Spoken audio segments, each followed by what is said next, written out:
Hey everyone, welcome back to another week of the Cyber Unfiltered call. Bob, we got Chris, and we got Matt. And Hey, hey. and last week we kind of we ended the call saying we were going to talk about SASE. I'm not sure if we really mentioned what SASE was, but that's where we are, and that's not an Australian cattle dog. All of So, my daughters are very sassy. and yeah, and to Bob's point, my dog is an Australian cattle dog, and he's Different very kind of sassy. He's very sassy. So, Okay. food time Maybe is someone sassy should time. define what sassy we're talking about. Oh, well, I mean, we're talking about a secure So- access service edge. That would What be is- it. now That what- would be the now what- SASE we're talking Oh. about today. Now, what does that mean? What's that? It's a mouthful. Yeah. Well, last week we were talking about VPNs, the traditional legacy way of accessing your network from remote, right? And SASE is a replacement for that. Let's think of an analogy here. Let's say you want to connect to your home. Like you're in your house, that's your network, and you want to connect to your network at home. You can use a VPN to do that. You could be someplace else. You can connect to it just the same way as you connect to your office. But now let's look at a business case. You have your office and you have people VPNing in. But how many tools and software apps do you use that aren't in your office anymore? They're in the cloud, right? Or if you have Most multiple of 'em. locations, yeah, most of them, right? What if you have multiple locations? Okay, so the perimeter, which would normally be your office, your home, is now been expanded way outside of that. So SASE gives us an opportunity to say, hey, if we put everybody on this, our network is everywhere. It doesn't have to just be in our office. We can be connected to it everywhere and increase our security at the same time. Because Done right. Nobody- Security is at its core. Unlike VPN, which is just like, think of VPN like a wire. I mean, you can do anything with it, but it's point A to point B. And SASE is a whole lot more. Yeah. Like a sassy cattle dog. Sorry, Chris. you know how I think another way to describe this might be smart badges, right? You know how you go to get into your office and you got to have a badge. You got to swipe in. Sure. SASE would kind of be like that, because unless you have that piece of software on your device, you're not connecting. Nobody can just get to that network. You have to identify yourself. I'm trying. That's one of the great things on the SASE side. Like you said, you can identify yourself. You can effectively take that requirement to log into any of your cloud applications, so that the bad guys can't even get to the login prompt anymore. If they get to the login prompt, they can't log in as one of the accounts from your environment, and that's one way that we can secure the bad guys. Yeah, and it could be email. It could be a lot of cloud applications support that. You could say, I have to be coming. It's conditional access. You have an IP address. If your SASE supports like a static IP address, you could say, to Bob's point, only connections coming from this IP address are allowed in. And then everybody is connected internally on the SASE product and they use that static IP, they can get in. If they're not, they can't. Which, in the way that phishing is happening today, I just talked to a co-managed customer yesterday about this. They had an email business email compromise, and it looks like somebody clicked on a phishing link, got presented with what looked like a Microsoft login page, went through, logged in, submitted their multi-factor authentication. The bad guy stole the token and started logging in, and then Thank you very they much. proceeded to send out a bunch of emails. With SASE, if you had conditional access, it wouldn't. One, they couldn't even log in on that page because that page is being hosted on another server. It's not actually the Microsoft page. It is the Microsoft page, but it's being proxied through another server. That wouldn't work. That login wouldn't even work. So the bad guys couldn't even steal that token. So let's just clear that up, Chris. Even if they had good credentials and a good MFA token, because of SASE setup, it wouldn't work. Yep. As long as you have that set up correctly, where you're applying conditional access rules that says you have to be coming from this network, they could have everything right and they still couldn't log in. Now,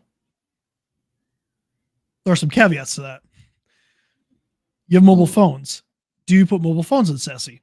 Because it will decrease your battery life. Yep. The thing that nobody wants to talk about, it will decrease it because it's encrypting your connection. It requires cycles, CPU cycles like everything else. And when you're on battery all the time, that can cause problems. But the beautiful thing about conditional access is you can choose what is forced. So you could say, if let's use Microsoft for instance, because that's I think most of us use Microsoft more often than not, right? Not necessarily Google, but for like 365, right? You're going to use Outlook, or you can use Outlook web access, right? You could say those two applications have to go through SASE, but you could also enforce that everybody has to use the Outlook mobile client, and you could potentially say, okay, the Outlook mobile client can actually come from any network. Not that you would do that, but if you're doing risk management, you could say that could be an option so that people can still get email on their phones without that requirement. Or you could just say, you know what, period, it doesn't matter. You have to be on SASE to get email, period. And also that would protect you against people just logging in from non-work devices, right? So there's a lot of options there with protection. Yeah, and that's where it's got to be a comprehensive discussion, a comprehensive security plan, because everyone logging in for mobile might be fine for some places, right? For others, it might be, they should only be able to hit Outlook, nothing else, unless they're coming in through SASE. And you don't get that with a traditional VPN. That's not possible.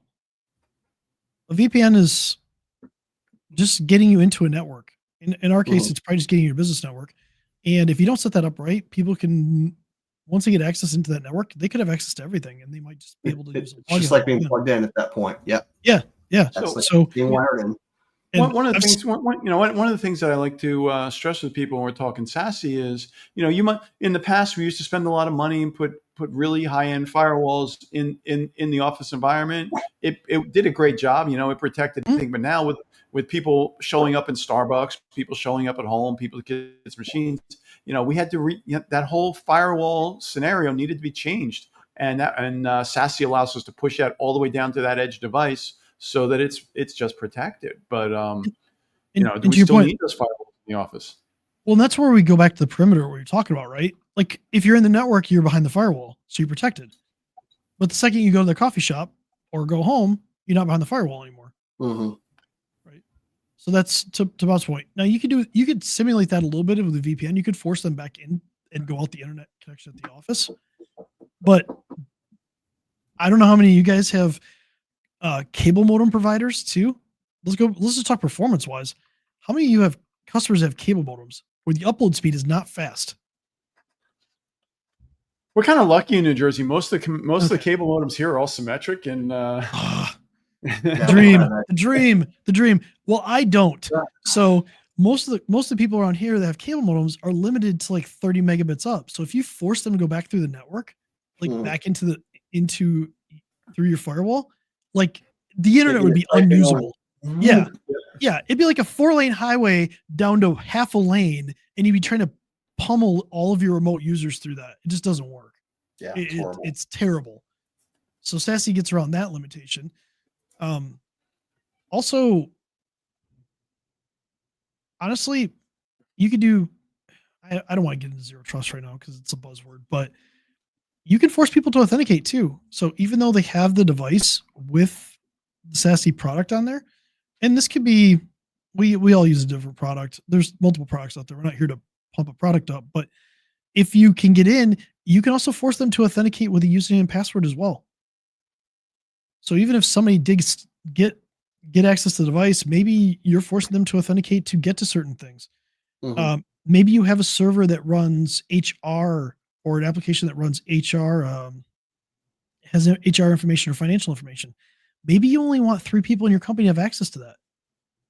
You could apply a rule in SASE that says, even though they're on the SASE network, only the people that can authenticate that fit this group, these 3 people, can actually get to this application.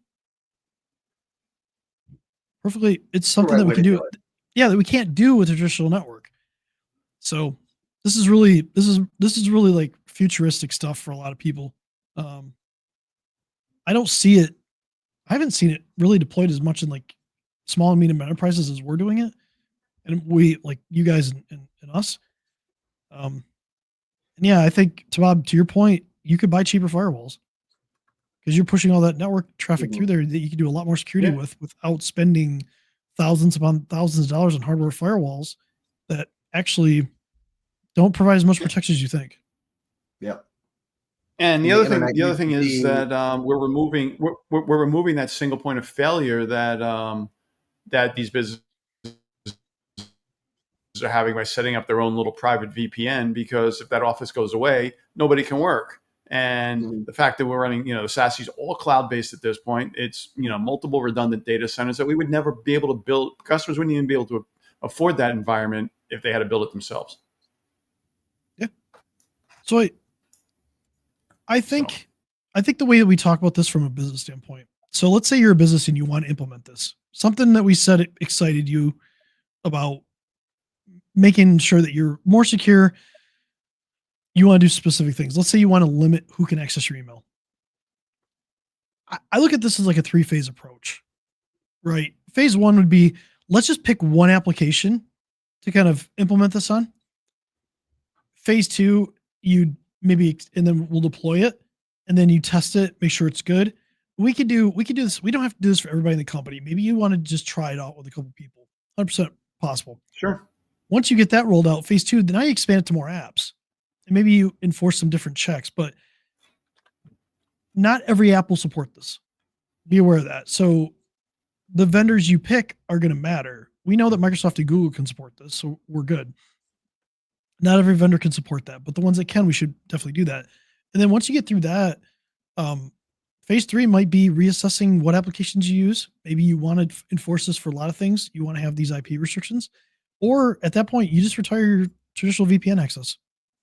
You say, you know what, this is no longer needed, and boom, you're cut over. And now you're a much more agile company.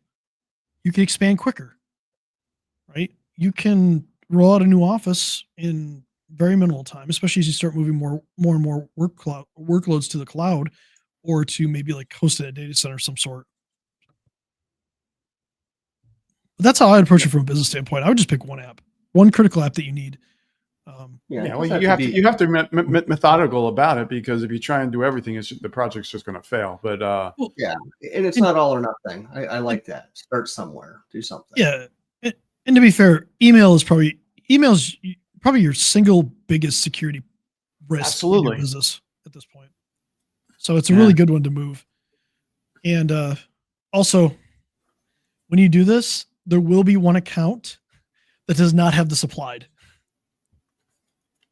That's called a break glass account. We want to make sure that we can get in just in case something happens to the vendor. Not that that's common. Someone could have locked himself out once or twice. Not that that's common. It's happened. but it's possible, and it can happen. So there's a good architecture around that. Yeah, start with one app, try it. We love it. We've implemented it for a majority of our customers, and they love it. They can go anywhere in the world, be safe. They can go to any coffee shop. They can be safe, and we've made their email just safer by leveraging it.